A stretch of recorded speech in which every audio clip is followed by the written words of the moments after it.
Before going into this class, I didn't have much knowledge of race other than we should be nice to each other, and that even though we were different races, we should still be good friends, because it's what's on the inside that counts. Up until this class, I never really thought of racism as a system of oppression. I sort of viewed it as like a random happenstance that was rude and socially unacceptable.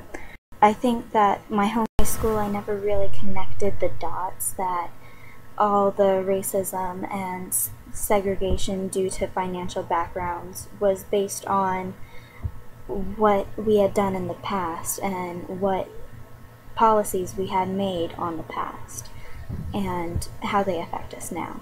I didn't realize my privileges until after reading McIntosh's White Privileges and the video from Module 4, Mirrors of Privileges Making Whiteness Visible. I was never taught about any or all the systems of oppression, and at the beginning I was getting a little angry because I was supposed to know things and I didn't know them. And now I have sort of taken an interest in educating myself on them, and such as looking up the universities in Africa and more stuff that we've been talking about in class. When reading McIntosh's White Privileges, I sort of realized that I was a benefiter and how many benefits I really got from being a benefiter of this oppression. Before starting this class, I defined myself as white. I still define myself as such, but now I see how I have been taught to live in a system of oppression as a benefiter. Now I view my role more difficult than when I started off. I know there are a lot of boundaries for me as a person of white descent, but I also want to help teach things and start things such as Rasta studies in classes.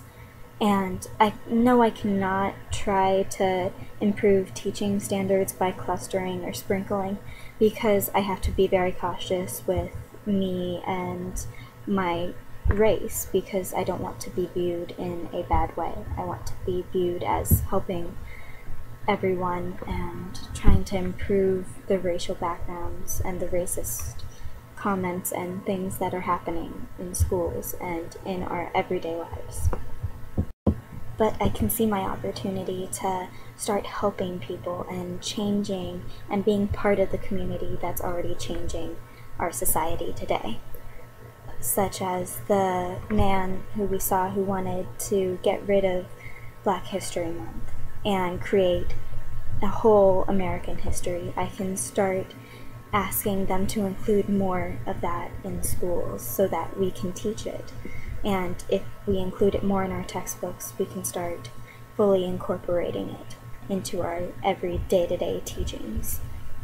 I view my role as a teacher, as a future teacher, to be very important, because I can start this change and I can start educating people every day, not just in school but out of school, as an ally, so that I can help change. I've hit this time and time again while going through the different types of oppression, but a lot of oppressions seem connected by the white only sign that was posted in many restaurants and many parts of the US while segregation was happening. And I think that oppression stems from people who just wanted it to be their way after coming over from a place where they were the ones that were mistreated and the ones that were different, that they just wanted to be the ones on top for once.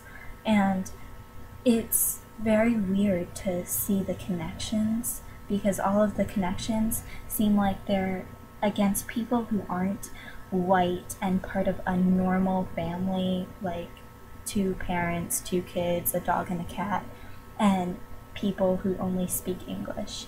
And it's sort of scary to see those differences, but also very cool to see that we're starting to bridge out and starting to become different. And seeing the differences is seeing the growth that's happening.